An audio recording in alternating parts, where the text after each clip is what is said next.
the latest trailer for Scarlet and Violet gave us a much better look at the two box art legendaries, Koraidon and Miraidon. Naturally though, I'm not satisfied with what we have been shown, and am more interested in the legendary we have yet to be shown. Today, I want to look at what I believe could be the third legendary of these games.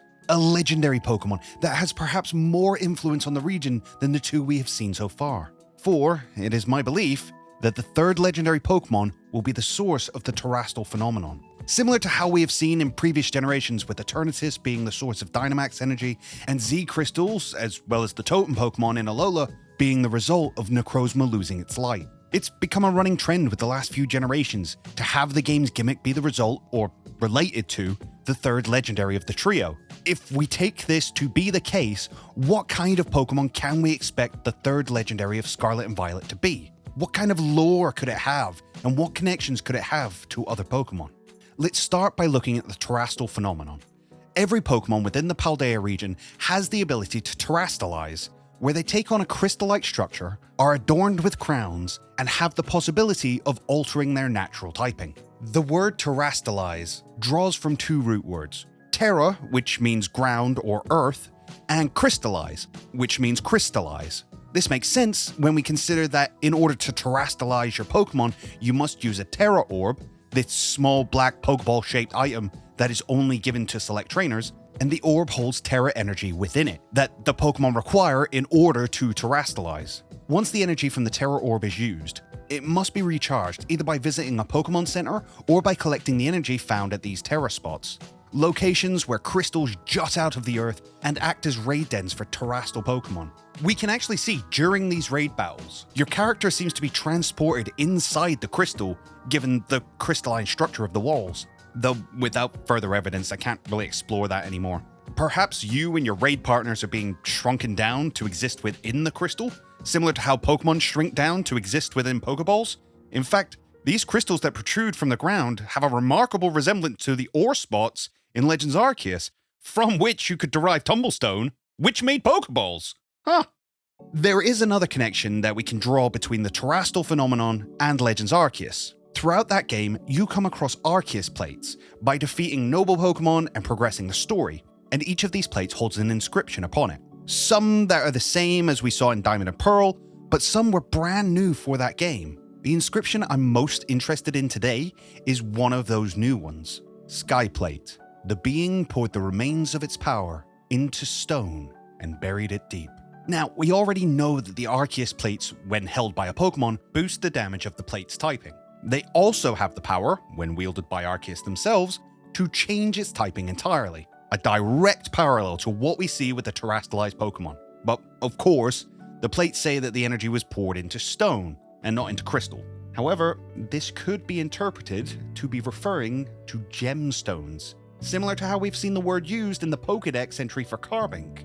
Born from temperatures and pressures deep underground, it fires beams from the stone in its head. Is it possible, then, that a legendary Pokemon lives beneath the surface of Paldea and consumes these gemstones, absorbing their power? Just like Rayquaza, who eats meteorites irradiated with infinity energy, allowing it to mega evolve? Over time, the Pokemon would take on a crystalline form, similar to the way Onix evolves into Steelix by eating iron, but through its excessive consumption, it could no longer contain the energy and it seeps out of its body to the surface in the form of Terra spots. A fun idea, but let's go deeper. The crowns that sprout from the head of Terastalize Pokemon intrigues me, and not just because one would look fabulous on my lovely hair. Firstly, all of the headpieces we have seen thus far have been representative of the Pokemon's Terra type in some way. A fountain for water, candles for fire, flowers for grass, but the normal type? We see a set of diamonds.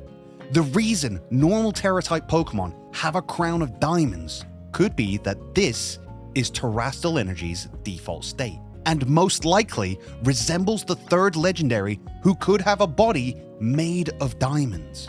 We've already seen something similar with a previous legendary Pokemon, in Diancie. Diancie originates from the Kalos region, and is in fact the only Kalos Pokemon capable of Mega Evolution, suggesting that it possesses immense latent power. It is also considered to be heralded as the Queen of Carbings, with the gems upon its head resembling a crown. with the Paldea region being just south of Kalos, at least if the Pokemon's world is similar to our own, then this new third legendary, with its gem-encrusted body, immense latent power, and an affinity for crowns, could be the king to Diancie's queen. My good friend Birdkeeper Toby has a video that looks at how the DLC for Sword and Shield gave a lot of hints and references towards things we would see in Scarlet and Violet. And one of the main quests we take on in the Crown Tundra part of the DLC revolves around Calyrex, the High King Pokemon, with a head shaped like a crown. I think it's highly likely that Calyrex was added into the DLC as a hint towards the third legendary of Scarlet and Violet, especially considering how integral it was to the story of the Crown Tundra. Similar to how I believe this third legendary will be equally as important to the story of Scarlet and Violet, given that Professor Sada and Turo are researching the Terastal Phenomenon. Perhaps the last piece of evidence I have, at least for now, that the Terastal Phenomenon is related to a Pokemon is once again found on the crowns of Terastalize Pokemon. Front and center, we can see what appear to be eyes. Perhaps they are the eyes of the legendary Pokemon who lies deep beneath the surface, already overflowing with Terastal energy, but with an insatiable hunger for more. Soon, it may rise to reclaim what it believes to be his, and rule over all of Paldea as its dominion. What do you think? Let me know in the comments below if you agree with me or have your own theories, because that's going to do it for today, guys. Thank you very much for watching. We hope you enjoyed it. We hope you join us again on the next one, but until then, we'll catch you later. Be sure to subscribe, like, comment, ring the bell, do all the YouTube things, and I shall see you on the next episode.